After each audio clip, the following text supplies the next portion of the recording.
After 10 years of loyalty, sacrifice, and silence, my husband looked me in the eye and said I was lucky he tolerated me. That was the moment I stopped shrinking to fit his world. I smiled, took off my ring, and slid him the envelope I had been preparing for months. Inside, divorce papers, bank statements, and photos of the woman he thought he was fooling me with. And when his mother jumped to defend him, like she always did, I handed her something too. Proof that the loan she begged me to co-sign, I paid off a loan. That was the day I stopped begging to be chosen and chose myself instead. My name is Rachel Morgan. I am 34 years old and I live in Austin, Texas. I met Brandon when I was 23, just out of college with a journalism degree and big dreams of being a published author. He was 26, working in finance, charismatic and magnetic in every sense of the word. The kind of man who could walk into a room and make every conversation orbit around him. I was pulled into his gravity without even realizing it. Brandon was smooth, ambitious, and charmingly arrogant. At first, I found it amusing. He said things like, "You will never have to worry about money with me, and all you need to do is follow my lead." At 23, it felt like security, like certainty. I mistook his control for confidence. I mistook his dominance for protection. We got married within a year. Everyone said it was too fast, especially my mother, but I was too in love, or maybe too enchanted, to care. We moved into a house he picked. I decorated it to feel like a home, but it always felt like it belonged to him, not us. I started writing freelance from home, slowly building up a modest income, while Brandon handled the real money, as he often liked to say. At first, the comments were subtle, backhanded. "You work from home, so I do not know what you are so tired about." Or, "I provide everything, Rachel. What exactly do you bring to this marriage besides support?" I laughed it off in the beginning, told myself he was just stressed or venting. But they became more frequent, more cruel, more dismissive. When I published my first book, a memoir about my late father, I was so proud, I cried. Brandon read the first few chapters and tossed it on the kitchen counter like junk mail. "This is not going to make you rich, Rachel. Maybe now you will stop treating your writing like it is a real job." That night, I drank a glass of wine alone on the patio and watched the stars, wondering why the man I loved could not celebrate anything that mattered to me. I spent 10 years cooking his meals, managing our home, smiling through his dinner parties, nodding politely when he boasted about his career, biting my tongue when he interrupted me in front of guests. 10 years convincing myself that he just had a sharp tongue, not a sharp heart. Then came the night that changed everything. It was a Saturday. We had just returned from his mother's birthday dinner. She had spent the entire evening reminding me how lucky I was to have a real man who provides. I had smiled through every passive-aggressive jab, while Brandon laughed and poured her more wine. When we got home, I quietly took off my heels and started unloading the dishwasher. He sat on the bar stool at the kitchen island, scrolling through his phone like he was watching a show that had nothing to do with me. Then he said it. "You are lucky I put up with you." I turned to face him. He did not even look up from his phone. My hands were shaking, not with sadness, but with clarity. I had spent a decade waiting for him to see me, to appreciate me, to choose me every day. Instead, he believed he was doing me a favor by tolerating me. I smiled. For the first time in a long time, it was not a fake smile. It was the kind of smile that comes when you realize you have already won, and the other person is about to find out just how badly they underestimated you. I walked to the drawer, pulled out the envelope I had prepared weeks ago, and slid it across the counter to him. He opened it slowly, confused at first. Then his eyes moved from the divorce papers to the bank statements, to the photos. Photos of him and Ashley. Ashley, the client he had been taking trips with. The same woman whose name popped up on his phone a few too many times. The same woman who once showed up to his office while I was dropping off lunch and looked at me like I was the help. His face drained of color. His hand trembled slightly. How? I cut him off before he could finish. "You told me I was lucky you put up with me. But you are the one who needed me to clean up your messes, to pay off your loans, to cover the bills you forgot about. You needed me to make you look good, but now you are on your own." I walked into the living room, grabbed the small box I had packed in advance, and took off my wedding ring. I placed it gently on top of the envelope and walked out the door without another word. But that was not the end. No, not even close. Because the next day, his mother came to my house. The same woman who once said, "My son upgraded when he married you." She looked furious, indignant, and ready to shame me into silence. She began with her usual venom. "I do not know what lie you told to make Brandon leave. He is a good man, Rachel. You were lucky he married you. I told him that loan was a mistake, but he said you insisted." I cut her off. I opened my laptop and showed her the loan documents. Her name was on the loan. It was a loan she had begged me to co-sign 3 years ago to help save her boutique business. Brandon had refused, saying, "Let her sink or swim." I signed it behind his back, paid off the last $40,000 myself, and never said a word to him or her. She stared at the screen in stunned silence. I did not know you." "No," I said, calm and cold. "You never cared to know." She left without another word. But the real twist came a few days later, when Brandon's world began to unravel in ways he never saw coming. Brandon's arrogance had always made him feel invincible. That was his fatal flaw. He believed that nothing could touch him, not even his own betrayal. But when he realized I had not just walked out, I had walked out with receipts, his facade began to crack. 3 days after I left, he called me 15 times in one night. I did not answer. He followed that with long, rambling texts, trying to spin his infidelity into a moment of weakness, claiming he never meant for it to go that far. The photos I had included told a different story. They were not from one weekend. They were from 6 months of dates, hotel lobbies, and one particular shot of them kissing in front of our anniversary dinner reservation. He had told me that night he had to work late. He did not know I had hired a private investigator. He also did not know that the financial documents I had compiled revealed something far worse than infidelity: tax evasion. Brandon had been funneling money through a dummy consulting firm registered under Ashley's name.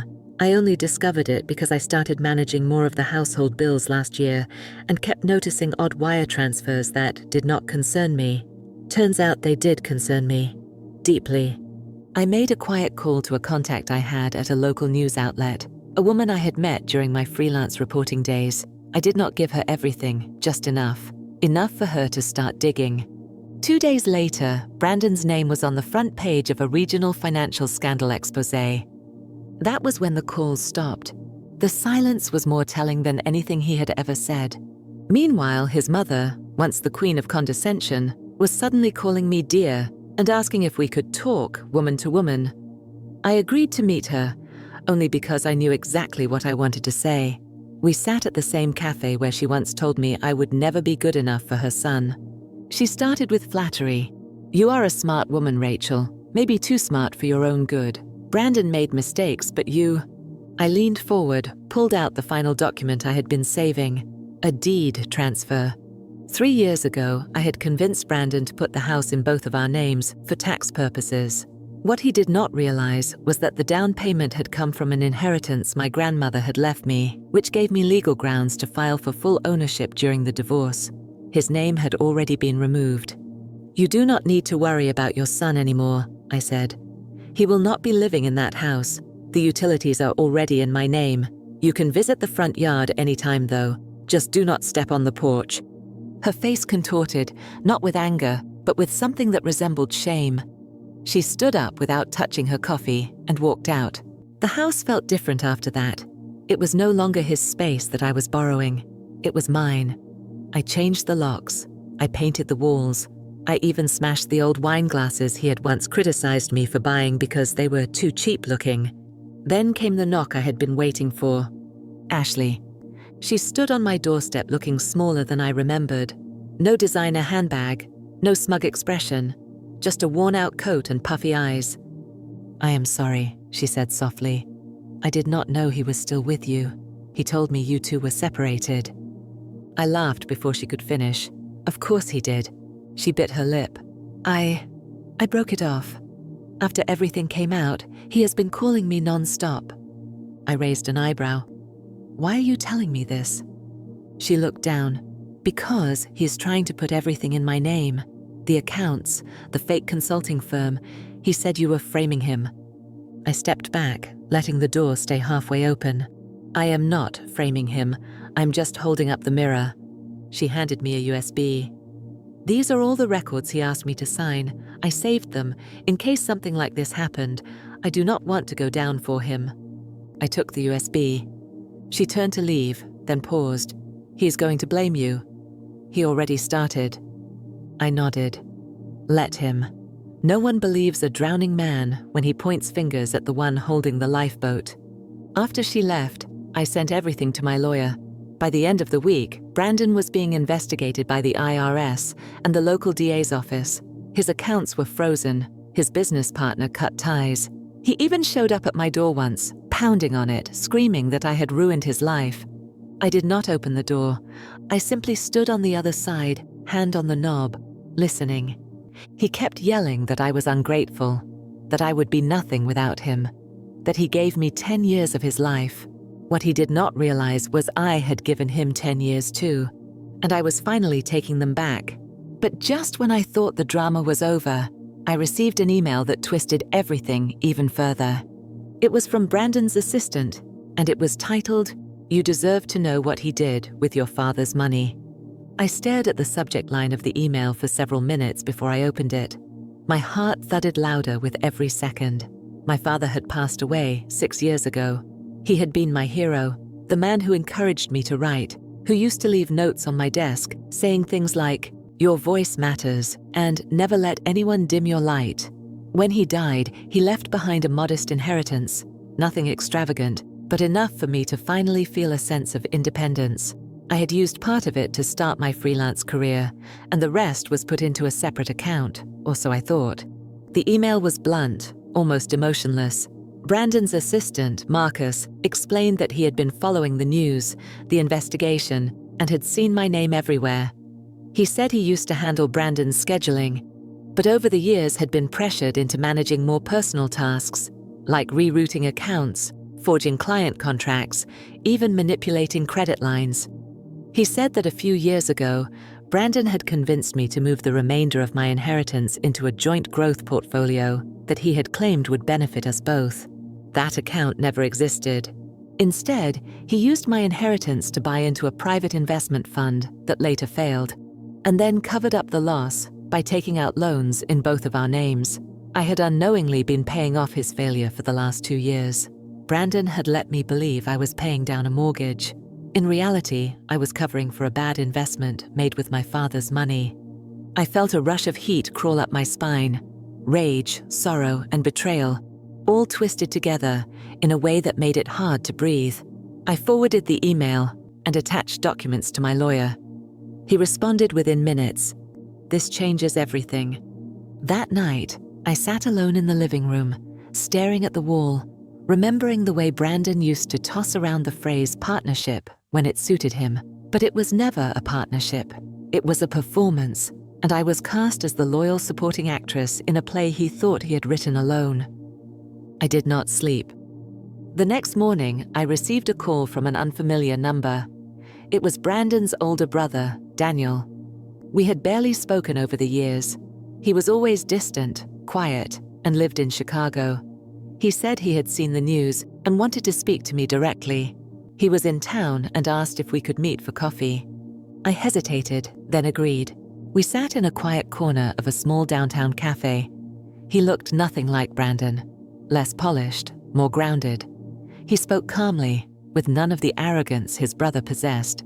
"I know this is strange," he said, "but I wanted to tell you that you are not crazy. You are not overreacting, and you are definitely not the first person Brandon has manipulated." I blinked, confused. "What do you mean?" He leaned in. "When we were younger, he got our father to take out a second mortgage to fund a business idea. It failed. Brandon walked away and never paid him back. Our parents had to sell the house. He has always been like this. He charms, he uses, and then he disappears." I felt sick. All the pieces were starting to fall into place. The man I thought I knew was a practiced con artist in a suit and tie. Daniel continued. "My mother protected him for years.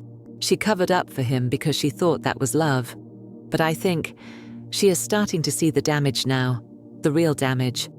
As if on cue, my phone buzzed. It was a message from Brandon's mother. I was wrong about everything. Please call me. I ignored it. When I returned home, there was a letter taped to my front door. It was from Brandon. It was not an apology. It was not an admission of guilt. It was a threat. He claimed that if I did not stop cooperating with investigators, he would expose things about my family, things that would ruin my reputation. He referenced private details only I had ever shared with him about my mother's brief stint in rehab, my sister's failed marriage, things I had confided in him during our most vulnerable moments. He was weaponizing my past. I stood on the porch in silence, reading the letter again and again until I could no longer feel the paper between my fingers. Then I walked inside, picked up my phone, and called my lawyer. I want a restraining order, I said. By the end of that week, it was granted. But Brandon was not done. He showed up one last time, this time not at my house, but at my book signing event. It was my second published book, ironically titled The Art of Starting Over. He walked in during the Q&A, stood in the back, arms crossed, and waited until it was silent. Then he said, loud enough for everyone to hear, "How can you write about healing when you destroy everyone around you?" The room went still. I took a deep breath, walked to the front of the stage, and locked eyes with him. "I do not destroy people," I said calmly. "I just stop protecting them from the consequences of their own choices." The audience erupted in applause. Brandon turned and walked out. That was the last time I saw him in person. But just when I thought the chaos was behind me, I received a certified letter in the mail from his attorney. Apparently, Brandon was suing me for emotional distress. I sat at my kitchen table with the letter in my hands, feeling both disbelief and something dangerously close to amusement. Brandon, after all he had done, after the cheating, the financial betrayal, the lies, the threats, was now claiming I had caused him emotional distress. The audacity was so staggering, I had to reread it twice just to confirm I was not imagining it. The lawsuit claimed that I had deliberately humiliated him in public, had orchestrated a campaign of character assassination, and had caused irreparable harm to his professional reputation. He had the nerve to call me vindictive. My attorney Peter laughed when I showed him the letter. "This is desperation," he said. "He is trying to flip the narrative. Classic narcissist playbook. But do not worry, we are going to dismantle it, line by line." Still, the court required us to respond. I compiled emails, messages, financial records, voice memos, and journal entries. Everything. Peter said the strongest weapon in court is consistency, and my records were painfully consistent, painful for Brandon anyway. The hearing was scheduled 2 weeks later, and just when I thought that was all I had to deal with, I received an anonymous package. There was no return address. Inside was a small USB drive and a note with 2 words written in shaky handwriting. "Trust me." I plugged it into my laptop cautiously. What I saw left me frozen. Video recordings, 3 of them, all secretly recorded inside Brandon's office. In one, he was bragging to someone, probably a client, about how easy it was to manipulate the court system and how his wife would settle fast to avoid the scandal. In the second, he was laughing, saying, "If Rachel wants a war, she's going to get one. But she is too soft. She does not have it in her." And in the third, he was openly discussing hiding assets with someone off camera. I forwarded everything to Peter. We filed an emergency motion to include the footage in our countersuit. By the time we stepped into the courtroom, Brandon looked like a shell of the man he once was, still wearing a tailored suit, but with eyes that darted nervously and hands that could not stay still. His mother sat behind him, quiet and pale, like she had finally realized the cost of raising a monster and calling it love. When the videos were played, the entire courtroom went silent. The judge's expression did not change, but I could see the tension in his jaw. Brandon's lawyer tried to object, claiming the recordings were illegal, but Peter calmly explained that Texas is a one-party consent state. The judge nodded and allowed it. Within 20 minutes, the lawsuit was dismissed, and then came the twist no one expected. The judge leaned forward and asked Brandon's lawyer, Are you aware that your client is currently under federal investigation for wire fraud? The room gasped. Apparently, someone within Brandon's former company had tipped off the FBI after seeing the news coverage about our divorce and financial entanglements. The IRS was just the beginning. Now, the feds were involved. Brandon turned pale. His lawyer looked blindsided. Outside the courthouse, I stood in the sunlight, breathing deeply. I should have felt satisfied, vindicated, triumphant, but what I felt most of all was tired. Tired of surviving someone else's chaos. Tired of being dragged into war after war, when all I had ever wanted was peace. I drove home that day without music, just the sound of the wind through the open windows and my own quiet thoughts. Later that evening, I received a call from someone I had never expected to hear from again. Ashley. I let it go to voicemail, but something told me to listen. Her voice was soft, almost whispering.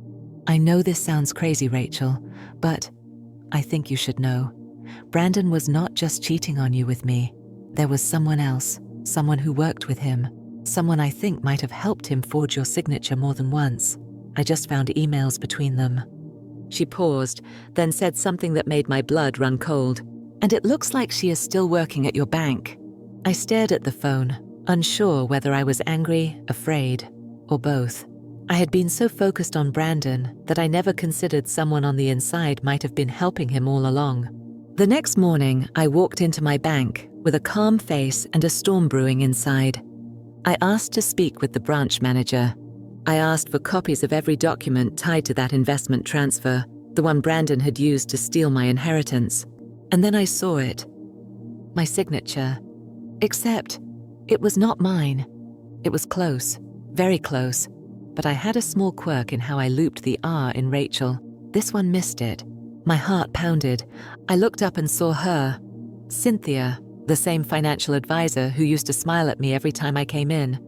The one Brandon once called super helpful. She smiled at me from across the glass. But I did not smile back, because I knew this was not over. And Cynthia was about to learn what Brandon already knew. I do not raise my voice. I raise evidence. I walked out of the bank with my hands trembling, but my mind razor sharp. The forged signature was the final straw. It confirmed what I had started to suspect. Brandon was not just deceitful. He had built an entire network of enablers around him. And Cynthia, the banker who had always greeted me with polite smiles and phrases like, "Let me take care of it," was one of them. That night, I sat down with every piece of paper I had collected over the last 6 months. Bank statements, forged documents, emails, even timestamps from phone calls. I began to map out the timeline, what Brandon had access to, when he started draining the accounts, who signed off on what, and how long Cynthia had been quietly facilitating his lies. The deeper I dug, the uglier it became. There were at least 2 other transfers with my forged signature. One of them was timed suspiciously close to when I was out of town visiting my mother. I had hotel receipts and flight confirmation. There was no possible way I had walked into the bank that day, but someone had claimed I had. The next morning, I returned to the branch with my lawyer, Peter. This time, I brought everything. We demanded a meeting with the bank's regional director. Inside the small glass-walled conference room, I laid out the documents and quietly explained that unless the bank cooperated, I would go public, with the media, with the court, and with federal authorities. Cynthia was called in. At first, she acted confused, pretending to remember nothing. Then Peter pulled out the email Ashley had forwarded to me, the one where Brandon asked Cynthia to handle the transfer discreetly as discussed. Her face went pale. She lawyered up within the hour. By the end of that week, Cynthia was suspended, pending internal investigation. But I did not wait around for the bank to clean up their mess. I filed a criminal complaint, turning everything over to the Financial Crimes Division. Peter assured me that federal investigators would take this very seriously. I returned home that evening and found a letter waiting on my doorstep. It was handwritten. No envelope. Just folded and tucked into the screen door. I unfolded it slowly. There were only 2 lines. I was wrong. I see it now. I'm sorry for everything. It was signed, Brandon's mother. It surprised me how little it moved me. A year ago, I would have clung to those words like a lifeline, desperate for any sign of understanding from someone who had treated me like a placeholder in her perfect son's life. But now, it was too late. Apologies that come after exposure feel less like remorse and more like strategy.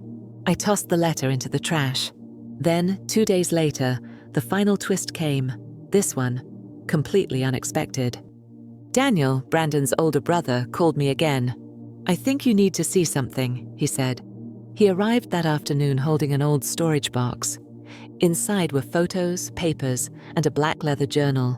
"This was our father's," Daniel explained. "He kept everything. When he died, Brandon took most of his things, but I found this in an old trunk. I never looked at it until now."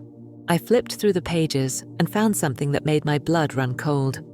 Handwritten notes, dated back nearly 20 years, documenting loans given to Brandon, unpaid debts, conversations about covering for him when he got caught manipulating clients. And then, one page stood out. It detailed how Brandon had once stolen his own father's identity to open a credit line. I stared at it for a long time. Daniel looked at me and said, "He started young, but you were the only one who fought back." I was quiet for a while. Then I asked him why he was giving it to me. Because maybe it is time the world stops mistaking charm for character. By the end of that month, Brandon was indicted. Wire fraud, forgery, identity theft. His bail was denied. I stood in the back of the courtroom the day he was arraigned. He did not look at me. He did not have to. I was not there for him. I was there for me. Not the version of me that tolerated cruelty in the name of love. Not the version of me who smiled through humiliation just to keep the peace. I was there as the woman who took her power back, one truth at a time. Now, I live alone in a home that is truly mine. My latest book just hit the bestseller list. It is about resilience, about burning bridges that never led to anything but pain, and about rebuilding on stronger ground. I get messages from women every day, some strangers, some acquaintances, saying they saw parts of themselves in my story, that they are finding the courage to leave, to speak up, to fight back. And every time I read those words, I remember the night Brandon told me, "You are lucky I put up with you." No, he was lucky I stayed as long as I did. But now, I am finally free. And he is finally exposed. So to every woman who has ever been told she is lucky someone stayed, remember this. You are not lucky to be tolerated. You are worthy of being chosen, respected, and loved without condition. Sometimes walking away is not the end. It is the beginning of everything they never saw coming. And when they finally realize what they lost, you will be too far ahead to hear their excuses.